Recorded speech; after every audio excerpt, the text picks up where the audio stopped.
Today we're going to be removing the water pump on this 2016 Chevy Cruze 1.4 turbo engine. Alright, first thing we're going to do is take off the air intake box using a 7mm screw. I'm using an extension with a ratchet.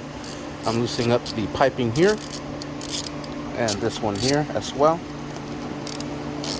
Next, what we're going to do is disconnect this pigtail. You pull that safety tab up, press that pigtail in and release it. Then we'll slide this up and we'll sneak this over to the side.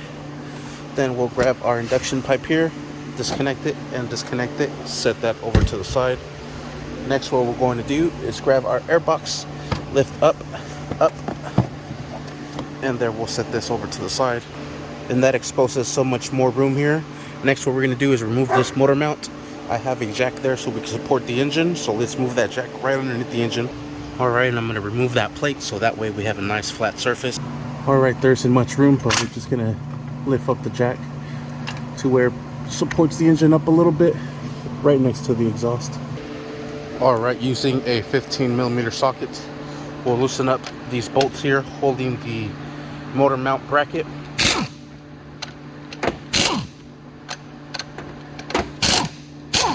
And the engine still dropped a little bit. That means let's pick it up some. And you can see it there moving. That should be good, just enough to be able to put on these bolts without having to struggle. And we'll set these to the side. That's part of the motor mount, so let's remove the two bolts holding the whole motor down. So there's two bolts and a nut right here. Set this over to the side. Let's remove this mount from here. Set that over to the side. Let's take off this mount from here. These will also be a 15mm socket.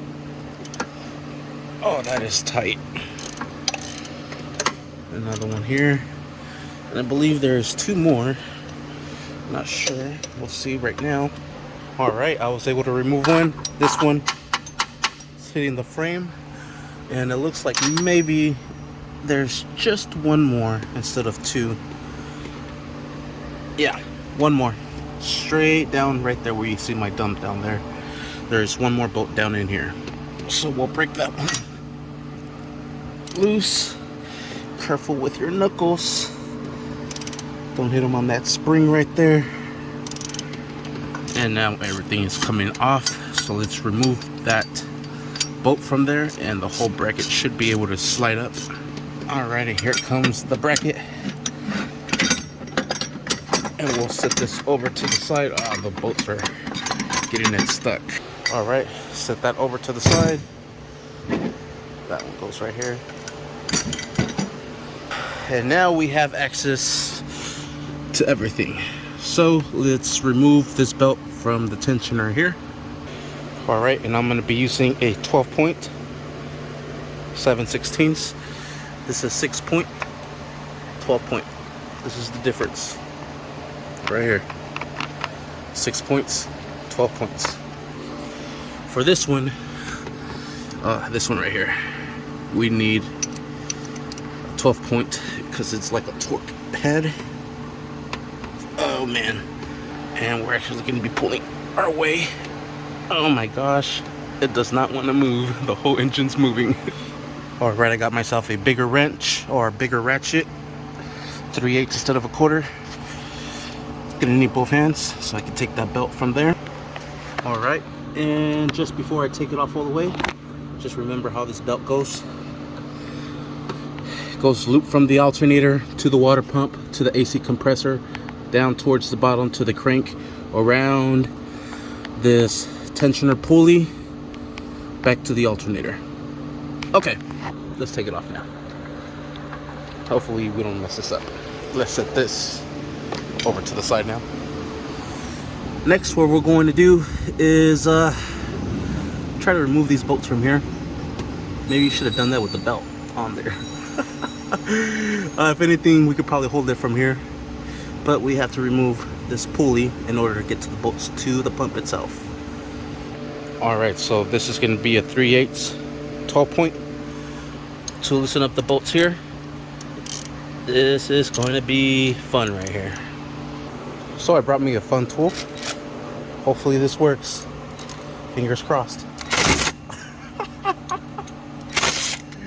Oh shit. Oh, it broke it loose. Nice. I wonder if it broke this one loose. Oh yeah. This is fun, alright. That is fun.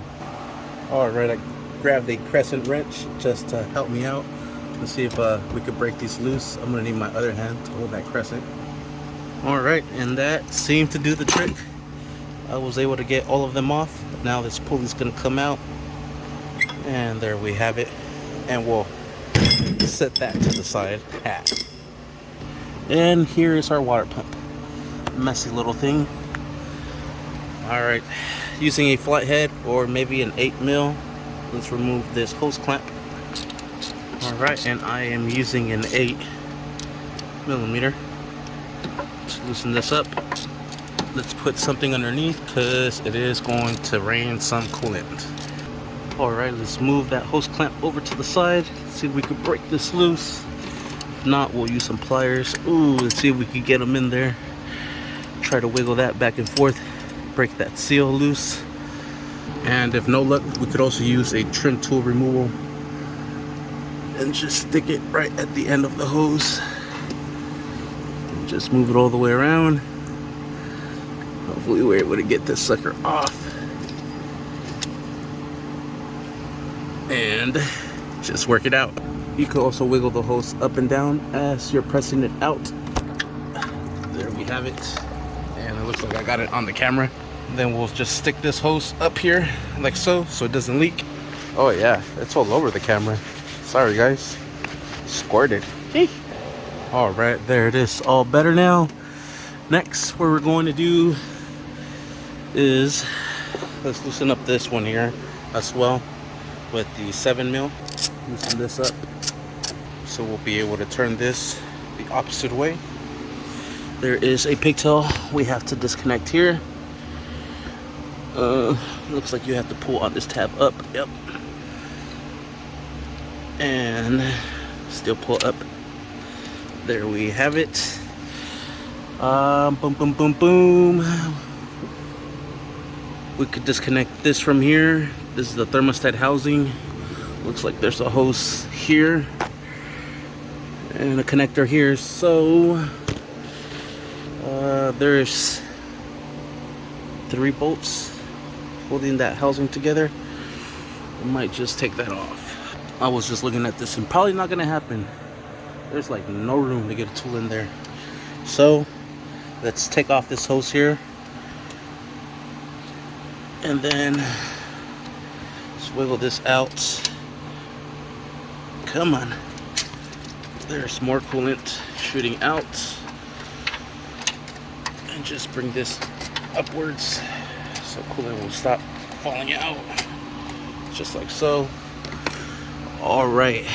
Looks like we'll probably have to remove this when we take off the pump or disconnect that hose when we remove the pump. So it looks like there is a total of 10 bolts holding this sucker together. 1, 2, 3, 4, 5, 6, 7, 8, 9 and 10 in this is in there somewhere. Alright, to remove the water pump bolts, we'll be using the 5/16 12-point. And just remove as many bolts as you possibly can. Alright, you just want to remember where these bolts go, because there is a super long one. Then there's a short one that goes up here. The long one comes out of there. We'll see how many of those more we find. Alright, so there are 3 different sizes so far. This one here is right on top. The smaller one is right there, and these bigger ones are there and there. Wow. I think I'm gonna just put these down in order.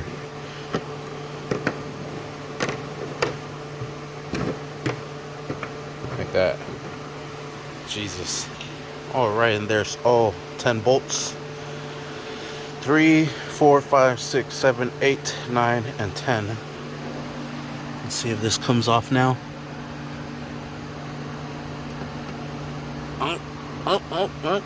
Looks like I might have another one somewhere, or it's just really stuck on there. Alright, there it goes. I just had to give it some good elbow grease. Alright, and we just got to clean up this RTV from here. Wonder where it was leaking from, but it's all wet right here, and it was leaking coolant, so that's why we're replacing it. Looks like these have to be replaced as well. But we'll start off with the water pump. Alright, from here it's up to you if you want to remove the 3 bolts holding this thermostat into place, or remove it from the hose. I think the new one, I don't think it's going to come with a thermostat, so I think I might just remove it from the thermostat itself. That hose might be a little difficult to get to, really no space. I had to move this clamp so I could be able to get to that other bolt because it's in the way, using some long needle nose pliers. And I really think maybe, hopefully, the new one does not have the thermostat housing, because then yeah, we'll have to remove the hose from there. But let's just try to save ourselves a headache and just remove those bolts. Alright, so I'm just using the 5/16 12 point with an extension and the 1/4 inch ratchet, and they're all broken loose already. I just have to drive them out. Alright, the thermostat came apart. Nice. Maybe the new one does come with a brand new thermostat housing as well. Hopefully. If not, I'll just compress this sucker back into place. We might just need to get it off the damn hose. Alright, so using those needle nose pliers, we'll compress that clip and we'll slide it back and then wiggle this sucker out. And there we have it. There's our thermostat housing. Oh, this looks pretty beat up. This is gonna have to be replaced. Oh, maybe this is where it was leaking. Maybe the pump's still good. It's just the thermostat. Maybe we should just replace everything. How about that one? And I'm trying to compress this down, but it ain't happening because this one's broken. So is that one. Maybe it's just a faulty thermostat. But we're gonna place your thermostat and water pump. Got it out, might as well. Now we'll just clean up the surface, order the new parts, and have them come in. Sweet, this video is just how to remove it. Stay tuned for the next video, how to install it. Might just chop this hose off a little bit. So flimsy there at the end. Could be causing leaks as well from here. Yep, so on the next one. Thanks for watching. Please like and subscribe.